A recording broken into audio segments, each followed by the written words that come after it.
विधानसभा निवडणुकीआधी राज्य सरकारी कर्मचाऱ्यांना मोठं गिफ्ट. महागाई भत्त्यात 4% वाढ. 1 जानेवारी 2024 पासून पूर्वलक्षी प्रभावानं अंमलबजावणी. वरळी हिट अँड रन प्रकरणी आरोपी मिहीर शाहला 16 जुलैपर्यंत पोलीस कोठडी. शिवडी कोर्टाने सुनावली कोठडी.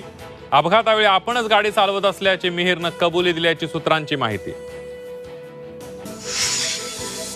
राजेश शहाची शिवसेना उपनेतेपदावरून हकालपट्टी. Rajesh Shah Worli hit and run प्रकरणातील आरोपीचे वडील. आरोपी मुलाला मदत केल्याचा आरोप.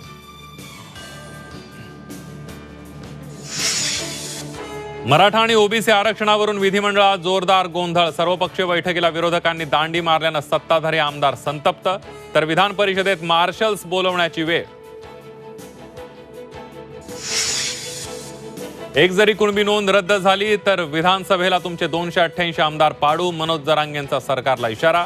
धाराशिवमधील शांतता रॅलीत मनोज जरांगेंचा पुन्हा भुजबळांवर निशाणा. कोकण रेल्वेची वाहतूक पूर्ववत करण्यात यश. पेडणे बोगद्यातून चिखलयुक्त माती काढली. रात्री 8:35 कोकण रेल्वे सेवा सुरू.